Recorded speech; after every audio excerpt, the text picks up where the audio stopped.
Stop and smell the roses. Such an important message about how we should live our lives, and yet clearly a cliché. My video blog today is called Teaching Children Values and Ethics, The Case for Clichés. I'm Susan Diamond. When does the language we use detract from the essence of what we have to say? My rabbi shared a story. She was teaching a large group of parents with 4 to 5-year-olds. The topic was something like how to raise children with strong ethics and good values. The metaphor she wove throughout the lesson was stop and smell the roses. We're all aware of the frantic rushing around that takes place in young families with busy schedules. The rabbi spoke about the importance of family taking the time to pause and share those experiences. She told the parents to teach their kids to appreciate life and the miraculous moments to be found in each and every day. One daddy didn't get it. He was expecting something more profound. And I'm wondering, what was it about this life lesson that made one daddy say to stop and smell the roses is mundane? Was he looking for an answer that was deeper, more complex? Or did this daddy just get turned off by the cliché? So I did some cliché research and found insight from Stephen Morgan Friedman. Friedman has an interesting assortment of websites, one of which is called clichéfinder.com.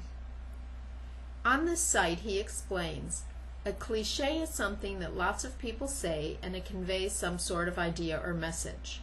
A cliché is, in other words, a metaphor characterized by its overuse. I find it to be an interesting dilemma.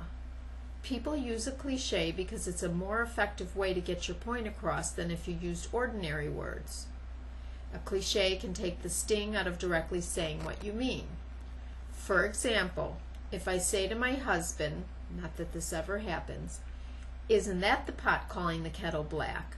Somehow that's kinder than coming right out and calling him a hypocrite. I publish prayer poetry, and poetry often uses metaphors, but we're diligent not to use clichés in our prayers. And it's a very fine line between the metaphor and the cliché. One of the reasons I started Prayables.com was because I was tired of praying from prayer books that used old-fashioned metaphors that didn't sound the way I talk. And although outdated and abstract metaphors aren't my thing in prayer, certain clichés used in life most certainly are. Just ask my kids. Here's the Diamond Family Top 10 Clichés. Number 10. Don't tell me how rocky the water is, just steer the damn boat. Or in other words, stop whining and do it. Number 9. The ball is in your court. Or, I'm through, it's up to you. Number 8. If the shoe fits, wear it. Or, busted, you are guilty as charged. Number 7. The apple doesn't fall far from the tree. Or, you're just like me and that's a good thing. Number 6. You're your own worst enemy. Or, you're an idiot. Number 5. We'll cross that bridge when we get to it.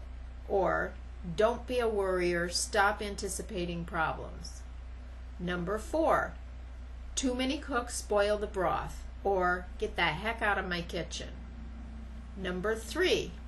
He's not playing with a full deck. Or, your friend is a moron. Number 2. When it rains, it pours. Or, shit happens. Deal with it. And the numero uno Diamond Family cliché. Learn the value of $1, which means you're not getting any more money from us. Whether it's a true blue metaphor or a cliché trying to make a point, there's darn good advice to be found in a cleverly worded phrase. So stop and smell the roses, a cliché classic that works. Use it to teach your children values and ethics, and use it when you're looking to live your own life with purpose. And now a prayer for parents called Priceless Gifts from Prayables.com. I want to be the best parent I can be, to honor my children by providing boundaries. Allow me to be in the moment with them, soaking in all their love and giving back with mine. Create the will for my children to come to me with their problems, feeling safe, loved, and cared for, comforted by my presence. Today, I will love, care, and provide for myself. Only then can I give these priceless gifts away.